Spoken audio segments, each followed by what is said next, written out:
Så er vi her med Ronny. Hvad så? Og Ronny han skal have nogle spørgsmål om mod, og hvordan det er at stå på Facebook. Okay Ronny, hvad har du at sige til at starte med? Jeg vil bare sige, fuck hvor det nice at være her. Både som Ronny, men det er også fedt at være som Mathias. Okay, så har vi det første spørgsmål. Var det skræmmende, da du satte din første video op? Ja, det ved egentlig ikke så meget, fordi at jeg har lavet videoer førhen, ikke? Men det var selvfølgelig lidt, det er sådan lidt at skulle smide noget ud i verden og tænke, okay, nu kan folk kigge på det og tænke, hvad de vil om mig, ikke? Var du bange for at få noget kritik, eller måske dårlige kommentarer? Egentlig ikke, fordi det var en karakter, jeg lavede. Jeg havde tidligere lavet videoer, da jeg var 12-13 år, hvor der tit var nogen, der kritiserede og sådan noget. Ja. Så det havde jeg egentlig vendt mig lidt til. Hvordan har du med at stille op på den måde? Jeg synes egentlig, det er sjovt, fordi de fleste er sgu positive. Ja. Og når jeg møder folk, så synes folk jo bare, det er grineren. Det er sjældent, der er nogen, der kommer hen og siger til mig, at jeg er en idiot. Det er kun sket få gange. Og så ved jeg ved jo, at jeg ikke er en idiot. Ja. Synes du selv, at det er modigt at stille op på den måde? Ja, det synes jeg. Og jeg synes helt, altså generelt så er folk ret gode til at gøre det. Mm-hmm. Jeg synes, der er mange sådan nogle små Facebook-blogs og sådan noget. Og det er ret sjovt at se, synes jeg. Ja. Du leverer en anden dig på Ronnys blog, men din rigtige profil er meget intelligent. Hvad gav dig det?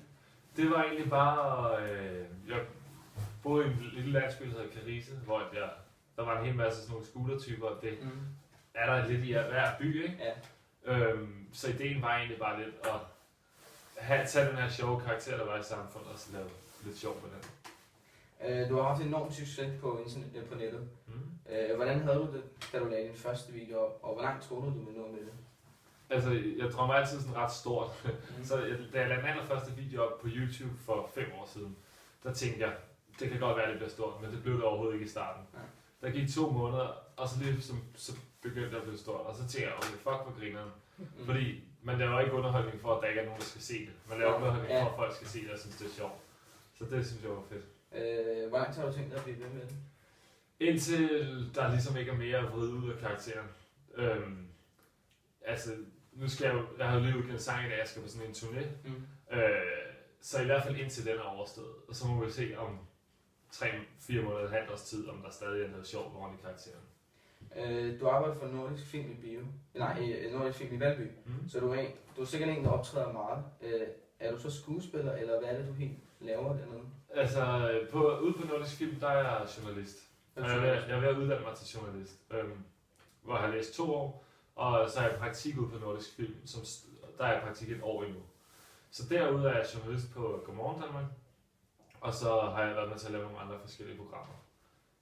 Så jeg er journalist, men ved siden af det er jeg lidt skuespiller også, ikke? Nice. Du sagde engang, at du ville lave en tattoo. Ja. Hvor du vil fejre dine 100.000 likes. Ja. Er den ægte? Den er ikke ægte, nej. Okay, men havde du tænkt dig at lave en? Jeg havde overvejet, om jeg skulle gøre det. Og der var både nogen, der sagde til mig, ja, det skal du gøre, fordi det er et sjovt minde. Der var også nogen, der sagde sådan, nej, det skal du fandme ikke gøre. Og jeg var sådan lidt, jeg har kun én tatovering i forvejen, og jeg tænkte sådan, nej, jeg skal sgu ikke lave 100.000. Så. Du laver nogle sjove slangudtryk og giver det max af. Det er jo ikke dig selv. Har jeg ret? Altså, hvad siger du? At du laver alle de slangudtryk og sådan, giver det max af på videoerne. Ja. Men det er jo ikke den rigtige dig. Nej. Det er egentlig bare ting, jeg ligesom... Jeg har en hel masse forskellige karakterer, og jeg kan godt lide at leve mig ind i forskellige mennesker. Så det er egentlig, når jeg er Ronny, så kan man ligesom finde på de her sjove slang. Og altså sådan noget som opad, det er noget, jeg har hørt 1 gang ude i byen. Ja. Og så tager man jo bare noget, man oplever der, ikke? Hvordan fik du mod til at lave Ronnys blog, og så være en helt anden person, som ingen har set dig før? Altså du tænker mig at stå frem? Som, ja, at stå frem. Og så. Der tænkte jeg bare, at det var egentlig bare politikken, der ringede og spurgte, om de måtte dække det ind på stalkesprængerne. Og så sagde de, at de ville gerne have lov til at lave det, sådan, så det var en artikel, hvor de skrev om mig også. Og så var jeg egentlig sådan, det kan vi sgu bare finde ud af, fordi der var mange, der allerede havde fundet ud af det. Ja. Har du haft nogle seriøse udfordringer, mens du har lavet Ronnys blog? Nej, ikke sådan rigtigt. Så har det kun været, at man sådan har følt, nu overgår jeg sgu ikke lige at lave noget i dag, fordi der skal alligevel produceres noget hver uge, ikke? Ja. Og der skal blive ved med at være sjovt. Hvis du pludselig laver en video, hvor der ikke rigtig sker så meget, så synes folk jo ikke, det er griner. Ja. Så udfordringen er hele tiden at genopfinde, hvordan kan man lave Ronny sjov. Hvad vil du opnå med alle de videoer, du laver?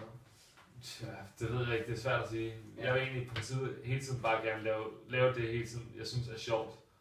Så det er ikke sådan, at jeg har et større mål. Altså mit langsigtede mål er jo, at jeg vil kunne leve af at lave underholdning på en eller anden måde, ikke? Bare, I forskellige afskygninger. Men har du nogle råd til andre bloggere? Fordi du blev et mega hit på få måneder. Så.